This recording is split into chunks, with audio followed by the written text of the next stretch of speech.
waxaan rajaynayaa sida awal hore u dhici jirtay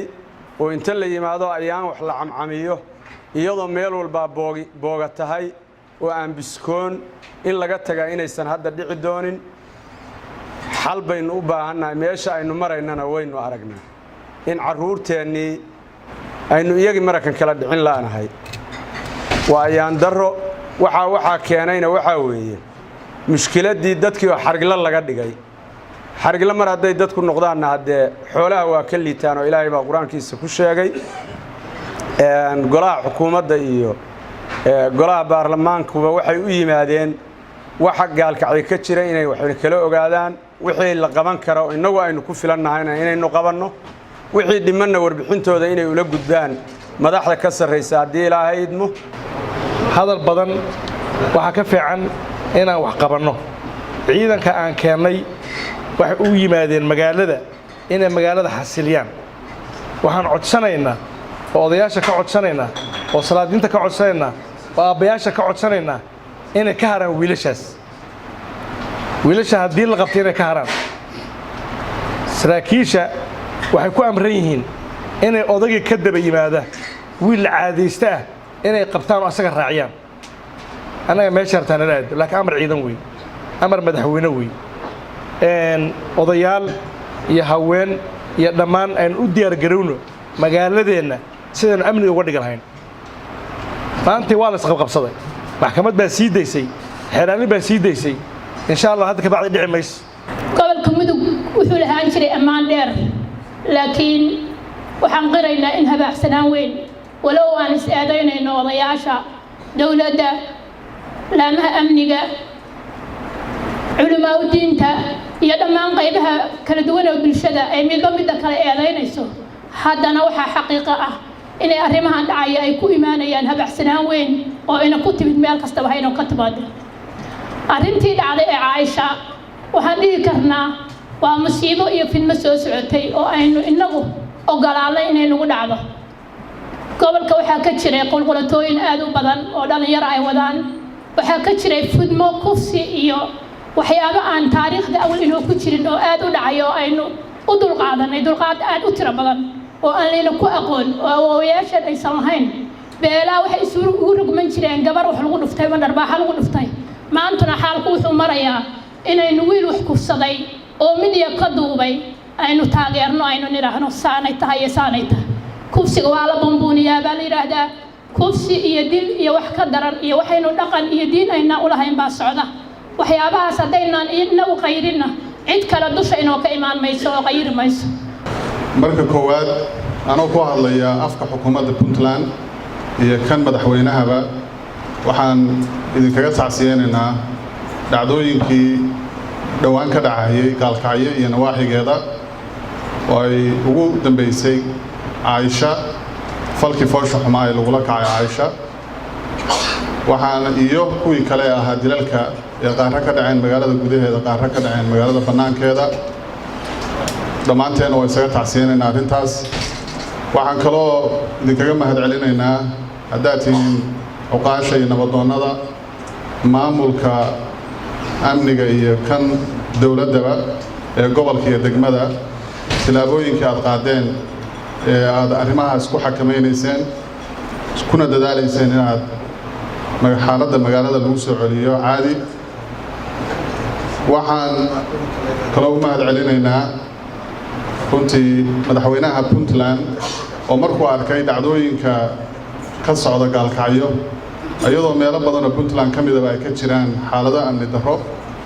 u soo diray ciidan magaalada una soo xilsaaray taliye ku-xigeenkii booliiska Puntland inuu xaaladda amniga hormuud ka noqdo uuna xasiliyo magaaladan ciidanka la soo diray iyo taliye Cismaan waxay wataan amar madaxweyne oo ah inay ayagu mas'uul ka yihiin lagana rabo mas'uuliyadda soo celinta amniga gaalkacyo iyo gobolkaba cid kasta qof kasta oo ina ka mid ah haddii aynu nahay maamul haddii aynu nahay baarlamaanka haddii aan nahay isimo haddaan nahay ganacsato odayaal dhalinyaro dumar qof kasta waxa waajib ka saaran yahay ayadoo mas'uuliyadaas ay ciidanka wataan haddana inaan kaligood ugu sii dayno aynu dhammaanteen garab istaagno sidii ay u sugi lahaayeen amniga sidii ay wax uga qaban lahaayeen xaaladaha amni darro ee dhacaya waxaan u malaynayaa haddaynu midida iyo macashiba isku haysan maanta haddaynu wax ka qaban weyno xaaladeen cidda ma aynu ku eedayn doonno ma jidha haddii lahayn inaan maantay arrintan ka hadalno oo aan xoojinno waxna ka qabanno innagay daaweynoota in gabar la kufsaday oo la dilay in wax laga qabto oo tallaabo adag laga qaado ciddii wax geysatayna ciqaabta ay leeyihiin ay mutaan oo maraan waxay daawo u tahay gabadh dameerto oo Soomaaliyeed oo reer Puntland oo Islaam ah inay arrintaas ku dhicin ay daawo u tahay waxaan rabaa inaan idhaahdo inoona dardaarmo cid walba oo dembi gasha oo dadkeena iyo dalkeena dembi ka gasha aynu inagu garab siin oo dawladdeena iyo dadkeena garab siino waaynu ka qaadano tallaabo wada jir ah oo ku midaysannahay kuna badbaadinayna dadkeena aan mas'uuliyadda wadanahay qof walba maanta halkan jooga mas'uul kale waxa weeye waxa aad noo wadaan oo amniga in laga shaqeeyo oo aanan anagu is hortaagina aan idinla shaqeyno ayana waa yeelaynaa waa soo dhaweynaynaa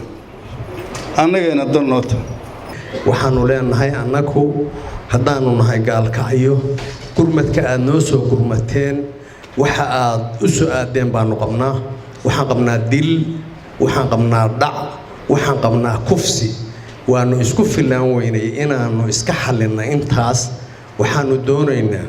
si dhab ah oo cadaalad ah inay noqoto gurmadka aad noo soo gurmateen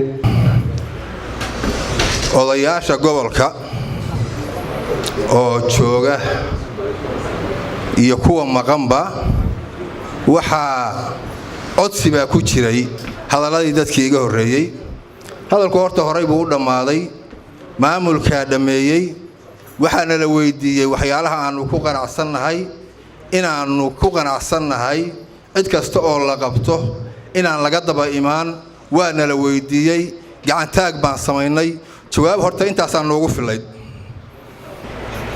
waxa ku xiga waxa madaxweynihii iyo dawladdii Puntland oo la dhisay idin soo dhiibeenna waa idinka qaadanaynaa waana idinkula shaqaynaynaa haddii alla idin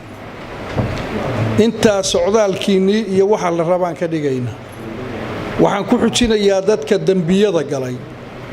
ama gali doona waxaan soo dhaweynaynaa in wax laga qabto baan soo dhaweynaynaa kulana shaqaynaynaa dawladda ilmaada riyaalow innagoo dhan oo isla joogna dambiyada dadkii galay horta hal la fuliyo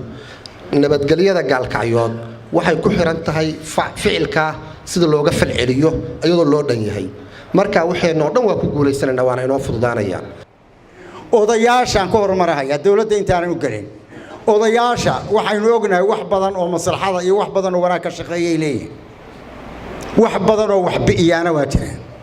haddaynu odayaasha niraahno isuwinno oo ninkii wiilkiisa inta soo xiray oo askariga ilaaliya lacagta ku siiyey oo asaga biilka ka bixiyey oo maxkamadda tegay 5 sano u soo jaray iyo ninkii wiilkii sadirsaday oo moobeelada u soo qaada la wadaaga haddaynu odayaasha niraahno ilaahay baan idin weydiiyey see wuxuu hagaagayaa odayaasha la leeyahay nin wiilkiisa 5 sanana waa u jaray kharashka lagu hayana waa bixiyaa ninna wiilkiisa inta diray anigu mid la soo qabtay oo aan aqaan inkastoo ay xilli hore ahayd baa erga iigu yimid oo nimankan daalimiinta oo saldhigga jookaalay oo naga qaba wiilba iga haystaanoo been lagu qabsaday anaana aqaan guryuu jabsaday aqaan wiilka haye ninkaas ninka xiray in la simama waa in la kala saaraa